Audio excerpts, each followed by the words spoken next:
Hello and welcome to my page. I am Pink Spirited. Thank you so much for coming. I have insomnia.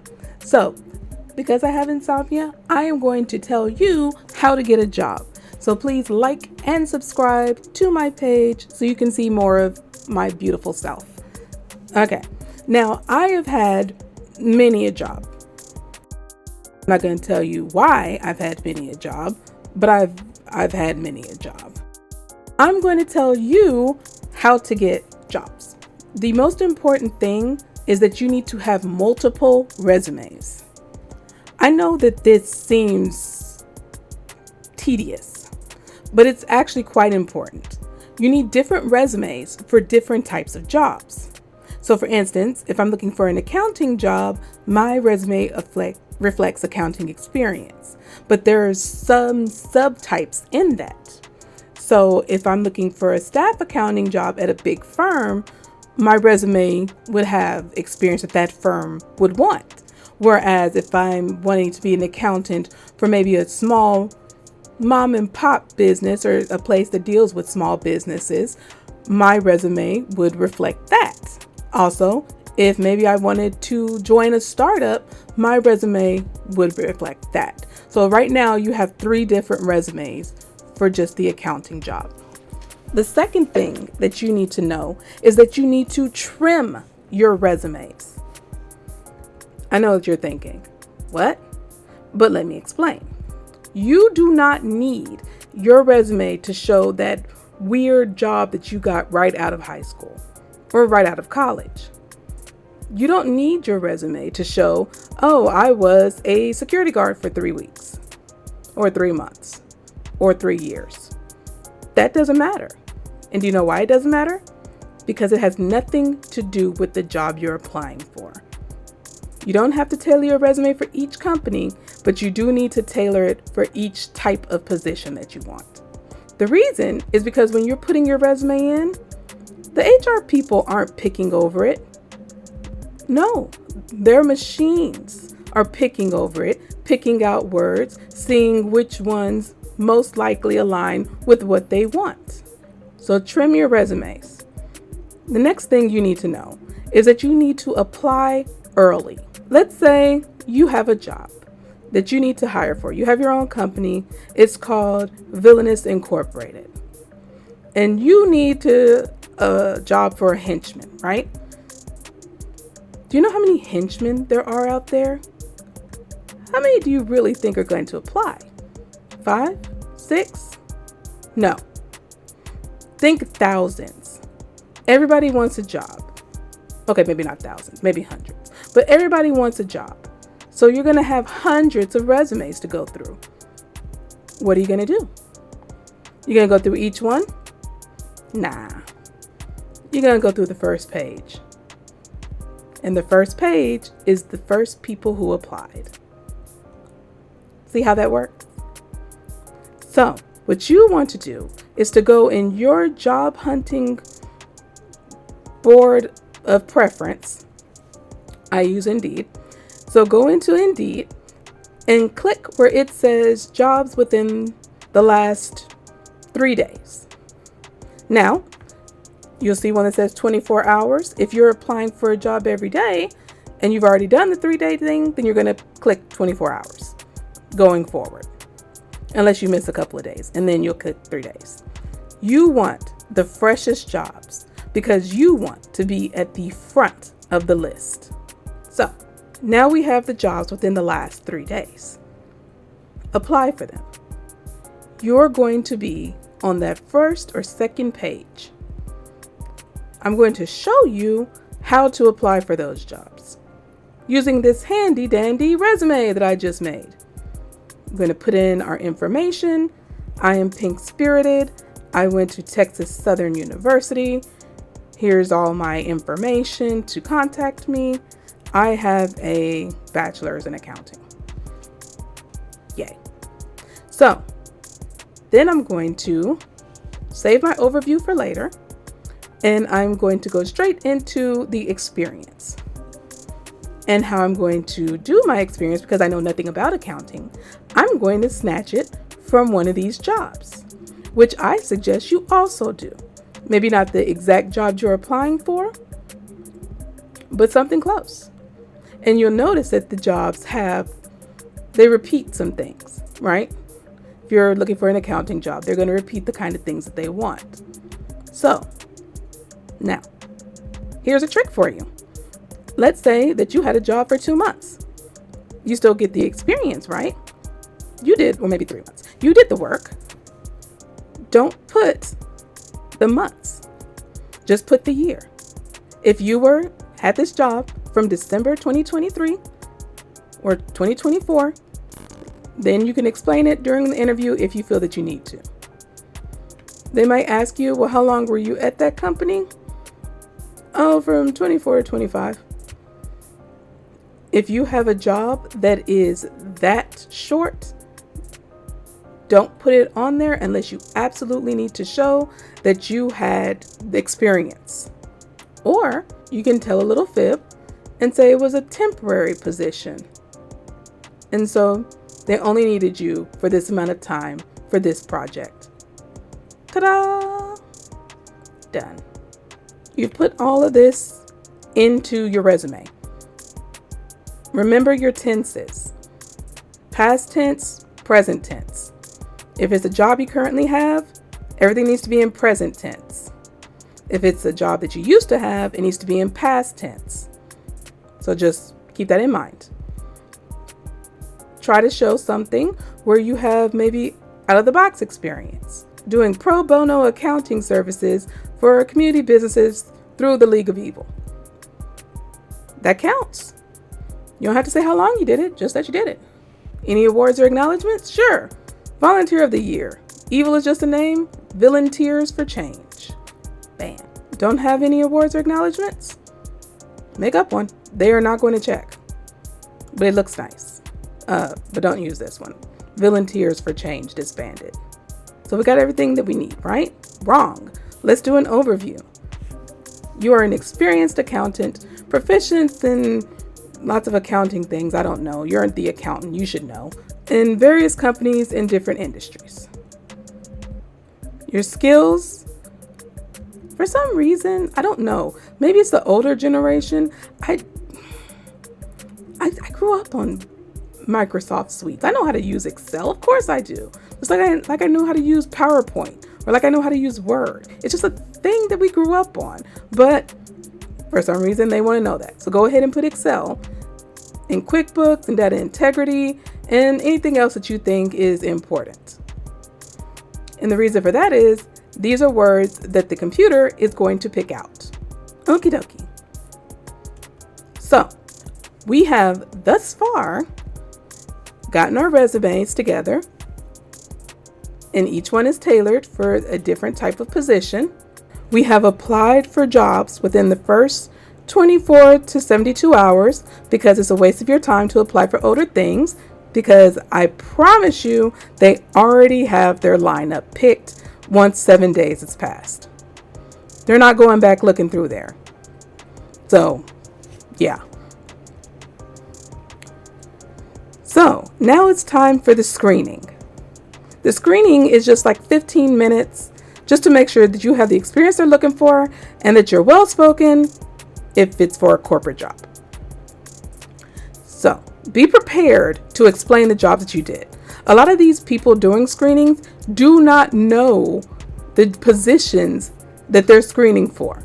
They just want to make sure that you have the experience before they pass it on to people who actually do the hiring. So they have certain things that they need to hit. If you are doing accounting, maybe they want you to have a CPA. Be a CPA. Say you're working on it. Maybe they want you to have GAAP experience. I don't know what that is, but I saw that in a couple of them. So, do you? No, but I'm open to learning. I don't know. I don't know anything. Listen, I don't know anything about accounting. So I'm work with me here, okay? My point is that just be prepared to explain your position, because they don't know what they're looking for. They're only looking for the keywords. Okay. So they're also going to probably ask you, why did you choose our company? For some reason, They do not like the truth, which is that I saw you on Indeed and decided to apply. Is that not the truth? It's the truth for most of us, right? I don't give a damn about your company. I just heard of them today. I just applied. They don't like that. So, if they have already contacted you for a screening, go ahead and look at the company website, see whether it's a big company, it's a small company, whatever, and say, oh, I wanted to apply for your company because I know that it's well established if it's a good big company. Or, oh, I'm really looking for the kind of culture that a smaller company can provide if it's a smaller company. Or I'm really looking to be on the front lines of something great when it comes to startups. Let's say that you passed the screening. Now it's time for the interview. Be aware that you need to be able to fake it until you can make it. Never be wishy-washy in your answers. Well, I'm not sure. No, they don't want to hear that. They want a yes or no kind of answer. Are you competent is what they're looking for. So fake it till you make it. Now, don't give answers that you were unsure of, but you can still have the tone of, well, I could probably figure it out. Just fake confidence. They want somebody competent that they don't have to babysit, but who is also willing to learn. They're going to ask you questions like, tell me a time when blah, blah, blah. Make sure you have your stories down. You need stories that solve a problem. It needs to be a customer service issue, maybe a job specific issue. The point is to show that you can be an asset. They may, and usually do, ask for a time when you disagreed with your manager. Now, here's a trick. It does not matter whether you were wrong or right. It doesn't matter. What they're looking for is your train of thought. They're looking for how you reasoned that you were right, and then how you found out that you were wrong and your manager was right, or how you found out that you were indeed right and your manager was wrong. They're measuring how you deal with conflict inter-office. So make up a story. Your reasoning can be solid, but you can be wrong because the rule is stupid. This does not have to be true. Nobody is going to call your managers and check to make sure that this story is true. Nobody. So just try not to make it too outlandish and make sure that your reasoning is sound and that if you were wrong, it shows that you were able to learn from it. And if you were right, it shows that your reasoning was right and you were able to successfully teach your manager something without making them feel inferior. Now, this is the one that trips a lot of people up. They are going to ask, what is your weakness? You need a story to show that your weakness is only a weakness in certain situations. You can say, well, I'm kind of neurotic, and so I have to double check everything. Everything that comes past my desk, I need to double check to make sure that it's correct. And sometimes this can slow me down. But on the times when I'm right, it saves the company money, or it saves us from getting fined by the government if you have that sort of job. See how that worked out? Got it? Pick one of those.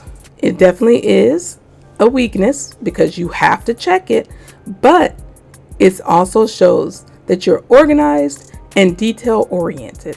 Well, I like to talk to people. I like a good conversation, which means that I may take a bit longer on a phone call, but because of that, I usually get more information and I'm able to help that customer successfully do whatever it is that they wanted to do. Because of that, I get very high marks when it comes to ratings. My customers rarely leave me feeling as if they haven't been heard or as if they're unimportant. Got it? See how that works? It's definitely a weakness because you like to sit your ass on the phone and talk. But it is also a strength because you are able to get more information and leave the customer happier. Ta-da! Now, they're going to ask you, where do you see yourself in blank, I don't know, years? Now, what they are looking for is if you plan on staying with the company. That's what they want.